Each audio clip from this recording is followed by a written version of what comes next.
আজকের পৃথিবীর সবচেয়ে আলোচিত এবং ঘটনাবহুল ভূখণ্ডসমূহের অন্যতম হলো সিরিয়া। একজন মুসলমানের কাছে মক্কা এবং মদিনার পরে তৃতীয় সবচেয়ে গুরুত্বপূর্ণ এবং পবিত্রতম ভূখণ্ড হলো সিরিয়া। কারণ রাসূল করিম সাল্লাল্লাহু আলাইহি ওয়াসাল্লামের বহু তাৎপর্যপূর্ণ ভবিষ্যৎবাণী রয়েছে সিরিয়াকে কেন্দ্র করে। আজকের সিরিয়ার প্রাচীন এবং ঐতিহাসিক নাম ছিল শাম। এই শামকে কেন্দ্র করে যতগুলো বর্ণনা হাদিসের কিতাবসমূহে পাওয়া যায়, সেই শামের সীমানা অবশ্য আজকের সিরিয়া থেকে বেশ খানিকটা বিস্তৃত এবং বড় ছিল। সিরিয়া, জর্ডান, ফিলিস্তিন এবং লেবানন এই দেশগুলো মিলে ছিল তখনকার শাম। অবশ্য তখনকার শামের সবচেয়ে প্রধান এবং বড় অংশ যেহেতু আজকের সিরিয়ায়, সেই জন্য সিরিয়াকেই সাধারণত শাম বলা হয়। শাম বা সিরিয়ার প্রধান এবং অন্যতম বৈশিষ্ট্য হলো যুগে যুগে আল্লাহ সুবহানাহু ওয়া তাআলার পক্ষ থেকে বিভিন্ন নবী রাসূল যে সারা পৃথিবীতে এসেছেন, তাদের সবচেয়ে বড় অংশ এবং সবচেয়ে বেশি সংখ্যক নবী রাসূল এসেছেন এই শাম বা সিরিয়ায়। শাম বা সিরিয়া এটাই কিয়ামতের ময়দান হবে। কিয়ামতের দিন লোকেরা এখানেই সমবেত হতে থাকবে। এর বাইরেও শাম বা সিরিয়া প্রসঙ্গে রাসূল করিম সাল্লাল্লাহু আলাইহি ওয়াসাল্লামের আরো অনেক গুরুত্বপূর্ণ মন্তব্য এবং বক্তব্য রয়েছে। সামান্য কয়েকটি বক্তব্য আজ আপনাদের সম্মুখে আমরা পেশ করতে চাই। তার মধ্যে এক নম্বর হলো সহিহ বুখারীতে বর্ণিত হয়েছে, নবী আলাইহিস সালাতু ওয়াস সালাম বলেছেন, লা তাযালু তায়ফাতুম মিন উম্মতি মানসুরিন লা ইয়াদুররুহুম মান খাযালাহুম হাত্তা তাকুমাস সাআহ।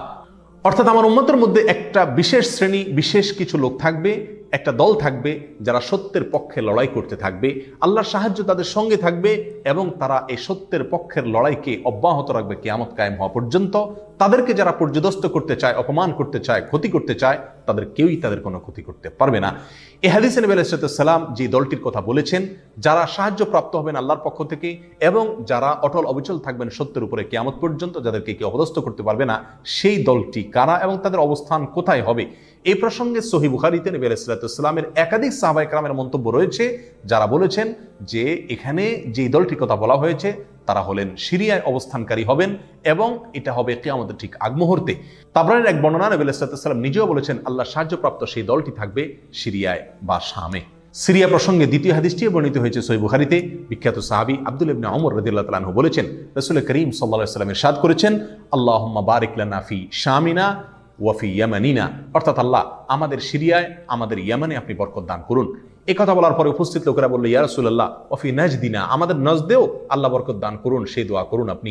নবী আলাইহিস সালাম তাদের কথায় কর্ণপাত না করে আবারও বললেন, আল্লাহুম্মা বারিক লানা ফি শামিনা ওয়াফি ইয়ামানিনা। লোকেরা আবারও বললেন ওয়াফি নাজদিনা, আমাদের নজদেও। নবী আলাইহিস সালাম তখনও একই কথার পুনরাবৃত্তি করলেন এবং পরিশেষে বললেন, নাজদ সেই জায়গায় তো ফিতনা ফাসাদ হবে, সেখানে তো হত্যা মারামারি খুনাখুনি হবে, সেখানে তো ভূমিকম্প দেখা দিবে এবং সেখান থেকে তো শয়তানের শিং উত্থিত হবে, সেখান থেকে তো শয়তানের শিংয়ের আবির্ভাব ঘটবে, বের হবে। এখানে নাজদ বলতে কোন এলাকাকে বোঝানো হয়েছে, এই প্রসঙ্গে মুহাদ্দিসিনে কেরামের বেশিরভাগের মন্তব্য হলো নাজদ বলতে ইরাককে বোঝানো হয়েছে। নাজদ বলা হয় উঁচু অঞ্চলকে, আরবের বিভিন্ন অঞ্চলকে নাজদ বলা হয়। হেজাজ এটাকেও নাজদ বলা হয়, যেটা সৌদি আরবের ভিতরে, আর ইরাককেও নাজদ বলা হয়। সহিহ বুখারীর বিশ্ববিখ্যাত ব্যাখ্যাতা আল্লামা কিরমানী রাহিমাহুল্লাহ এবং আল্লামা খাত্তাবী রাহিমাহুল্লাহ এবং আল্লামা ইবনে আব্দুল বার রাহিমাহুল্লাহ সহ অনেক বড় বড় মুহাদ্দিসিনে কেরাম এবং হাদিসবিদগণ মন্তব্য করেছেন যে হাদিসের শেষ অংশে নবী আলাইহিস সালাম যে নাজদ প্রসঙ্গে মন্তব্য করেছেন, সেখানে নাজদ বলতে ইরাককে বোঝানো হয়েছে। হাদিসের সবচেয়ে বড় সমাহার কানজুল উম্মালে আবু নাঈমে বর্ণিত নবী আলাইহিস সালামের এক হাদিসে পরিষ্কারভাবে নবী আলাইহিস সালাম নিজেই বলে দিয়েছেন এখানে নাজদ বলতে ইরাককে বোঝানো হয়েছে। যাই হোক, এই হাদিস থেকে আমরা বুঝতে পারলাম বরকত নবী আলাইহিস সালাম চেয়েছেন আল্লাহর কাছ থেকে এই শাম বা সিরিয়ার জন্য। তাহলে এই শাম বা সিরিয়া এটা গুরুত্বপূর্ণ একটি জায়গা এবং নবী সাল্লাল্লাহু আলাইহি ওয়াসাল্লামের কাছে খুবই প্রিয়, আল্লাহর কাছে খুবই তাৎপর্যপূর্ণ একটি ভূখণ্ড। তৃতীয়ত যে হাদিসটি আমরা এই প্রসঙ্গে পেশ করতে চাই, সেটি বর্ণিত হয়েছে সুনানে আবু দাউদে এবং মুসনাদে আহমদে। নবী আলাইহিস সালাম থেকে বর্ণনা করেছেন আব্দুল্লাহ ইবনে হাওয়ালা রাদিয়াল্লাহু তাআলা আনহু, তিনি বলেন যে রাসূল করিম সাল্লাল্লাহু আলাইহি ওয়াসাল্লাম আমাকে বলেছেন, দেখো যখন তুমি দেখবে যে খেলাফত পবিত্র ভূমিতে অবতরণ করেছে, নেমেছে, এসেছে, প্রতিষ্ঠিত হয়েছে, তখন তুমি ধরে নিবে যে কিয়ামত খুবই সন্নিকটে এসে গেছে। এ হাদিসে নবী আলাইহিস সালাম পবিত্র ভূমিতে যে খেলাফত অবতরণ করলে কিয়ামত নিকটবর্তী এটা বোঝা যাবে বলেছেন। এখানে পবিত্র ভূমি বলতে তিনি কি বুঝিয়েছেন, এই ব্যাখ্যা প্রসঙ্গে প্রায় সকল মুহাদ্দিসিনে কেরামের অভিমত হলো নবী আলাইহিস সালাম এখানে সিরিয়াকে বুঝিয়েছেন। আগে এবং পরের আলোচনাকে পর্যালোচনা করলে সেটাই পরিষ্কার হয়ে যায়। সিরিয়া প্রসঙ্গে চতুর্থ যে হাদিসটি আমরা পেশ করতে চাই, সেটি সুনান তিরমিজিতে বর্ণিত হয়েছে। সেই হাদিস থেকে বোঝা যায় নবী আলাইহিস সালাম সিরিয়াকে গোটা মুসলিম বিশ্বের জন্য হৃৎপিণ্ড হিসেবে অভিহিত করেছেন, মন্তব্য করেছেন। তিনি বলেছেন, সিরিয়ার লোকেরা যখন খারাপ হয়ে যাবে, মন্দ এবং খারাপ দিক যখন সিরিয়ার লোকদেরকে গ্রাস করবে, ছেয়ে যাবে, তখন তোমরা ধরে নিবে পৃথিবীর কোনো জায়গায় আর কোনো ভূখণ্ডে মুসলমানদের মধ্যে আর কোনো কল্যাণ অবশিষ্ট নেই। অর্থাৎ হৃৎপিণ্ডের মতো সিরিয়ার মানুষের মধ্যে যখন পচন ধরবে তখন গোটা দেহে, গোটা মুসলিম বিশ্বের মধ্যেই পচন তার আগেই ধরে গেছে, এটা পরিষ্কারভাবে বোঝা যাবে। এ হাদিস থেকেও সিরিয়া অত্যন্ত গুরুত্বপূর্ণ ভূখণ্ড, সেটা পরিষ্কারভাবে আমরা বুঝতে পারি। সিরিয়া প্রসঙ্গে 5 নম্বর হাদিসটি বর্ণনা করেছেন আবু হুরায়রা রাদিয়াল্লাহু তাআলা আনহু, আর এটি বর্ণিত হয়েছে সুনান ইবনে মাজাহ। নবী আলাইহিস সালাম বলেছেন, একটা সময় আসবে যখন গোটা বিশ্বে বড় বড় যুদ্ধ বিগ্রহ সংগঠিত হবে, বিশ্বজুড়ে যখন বড় বড় যুদ্ধ দেখা দিবে, তখন মাওয়ালিদের অর্থাৎ নমুসলিমদের একটি দল আল্লাহর পক্ষে, সত্যের পক্ষে, আল্লাহর দ্বীনের জন্য লড়াই করতে থাকবে এবং তখনকার আধুনিক যত অস্ত্রশস্ত্র এগুলিতে তারা সজ্জিত থাকবেন এবং সত্যের পক্ষে লড়াই করতে থাকবেন। তাহলে চরম সংকটময় পরিস্থিতিতে আল্লাহ সুবহানাহু ওয়া তাআলার একটা বিশেষ সাহায্য এবং অনুগ্রহ আমরা দেখতে পাচ্ছি, আর সেটা অবতীর্ণ হবে, সেটা নাজিল হবে এই সিরিয়ার দামেস্ক নামক শহরে। নাম্বার 6, সিরিয়া প্রসঙ্গে নবী আলাইহিস সালামের আরেকটি তাৎপর্যপূর্ণ ভবিষ্যদ্বাণী রয়েছে, যেটি বর্ণিত হয়েছে সহিহ মুসলিমে। বর্ণনা করেছেন সাহাবী নওয়াস ইবনে সুমআন রাদিয়াল্লাহু তাআলা আনহু। তিনি বলেছেন, নবী আলাইহিস সালাম একবার দাজ্জাল প্রসঙ্গে দীর্ঘ এবং বিশদ আলোচনা করলেন।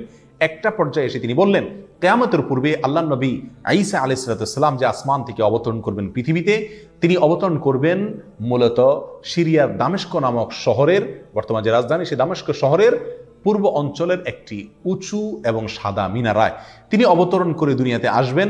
এসে সারা পৃথিবী জুড়ে তাণ্ডব চালানো দাজ্জালের বিরুদ্ধে তিনি লড়াই করবেন এবং সিরিয়ার এই লুদ নামক জায়গায় তিনি দাজ্জালকে হত্যা করবেন।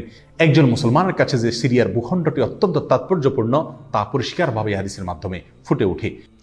নাম্বার 7, তিরমিজি বর্ণিত এক হাদিসে আসছেন, নবী আলাইহিস সালাম ইরশাদ করেছেন, কিয়ামতের পূর্বে ইয়েমেনের হাজরামাউত নামক শহরে সেখানে আগ্নোৎপাত দেখা দিবে, আগ্নেয়গিরি দেখা দিবে এবং সে আগুন মানুষকে ধাওয়া করতে থাকবে।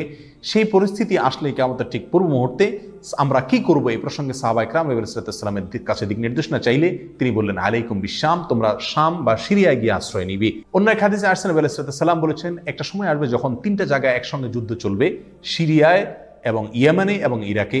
একজন সাহাবী প্রশ্ন করলেন, ইয়া রাসূলুল্লাহ, আমাকে ওই সময় আপনি কোন পক্ষের হয়ে লড়াই করার জন্য নির্দেশ করবেন? নবী আলাইহিস সালাম বলেছেন, তুমি শামের হয়ে অর্থাৎ সিরিয়ার হয়ে তুমি লড়াই করবে, আর যদি সিরিয়া হয়ে লড়াই করার সামর্থ্য তোমার না থাকে তাহলে ইয়ামানের পক্ষ তুমি অবলম্বন করবে। এই হাদিস একেবারে পরিষ্কারভাবে সিরিয়ার গুরুত্ব এবং তাৎপর্য আমাদের কাছে ফুটিয়ে তুলছে। নাম্বার 8, মুসনাদ আহমদ সহ বহু হাদিসের কিতাবে বর্ণিত হয়েছে, কিয়ামতের পূর্বে যে আগ্নেয়গিরি দেখা যাবে, যে আগ্নোৎপাত দেখা দিবে, সে আগুন মানুষকে ধাওয়া করতে থাকবে এবং সারা পৃথিবীর মানুষকে ধাওয়া করতে করতে করতে একটা জায়গায় একত্রিত করবে, আর সেটি হলো সিরিয়া। নবী আলাইহিস সালামের ভাষায় আরদুল মাহশারি ওয়াল মানশার, অর্থাৎ সিরিয়াই হবে কিয়ামতের ময়দান। কিয়ামতের সময় সারা পৃথিবী থেকে মানুষ সমবেত হয়ে এই সিরিয়াতেই একত্রিত হতে থাকবে। নাম্বার 9, নবী আলাইহিস সালাম আরেক হাদিসে বলেছেন, মালায়েকাতুল্লাহি বাসিতু আজনিহাতাহুম আলা শাম, আল্লাহর ফেরেশতাগণ সিরিয়ার উপরে তাদের ডানাকে ছেয়ে আছেন অথবা ছেয়ে থাকবেন। এই হাদিস থেকেও শাম বা সিরিয়ার গুরুত্ব একেবারে পরিষ্কারভাবে ফুটে ওঠে। নাম্বার 10, এক হাদিসে আসছেন, নবী আলাইহিস সালাম তার এক স্বপ্নের বিবরণ দিতে গিয়ে বলছেন যে, আমি একবার শুয়েছিলাম, দেখলাম আমার মাথার নিচ থেকে আল্লাহর কিতাবকে ছিনিয়ে নিয়ে যাওয়া হলো এবং সেটাকে যখন নিয়ে যাওয়া হচ্ছে আমি তাকিয়ে থাকলাম কোথায় নিয়ে যাওয়া হচ্ছে। দেখলাম যে একটা আলোক রশ্মি চলে যাচ্ছে এবং যেতে যেতে সিরিয়ার ভূমি পর্যন্ত সেটা চলে গেল এবং সেখানে গিয়ে অবতরণ করলো। এরপর নবী আলাইহিস সালাম বললেন, আলা ইন্নাল ঈমানা ইযা ওয়াকাআতিল ফিতানু বিশাম, অর্থাৎ যখন সারা পৃথিবীতে ফিতনা ফাসাদ ছেয়ে যাবে তখন ঈমানের ঠিকানা হবে সিরিয়ায়, আর ঈমানদারদের আশ্রয়স্থল হবে, শেষ ভরসা হবে সিরিয়া।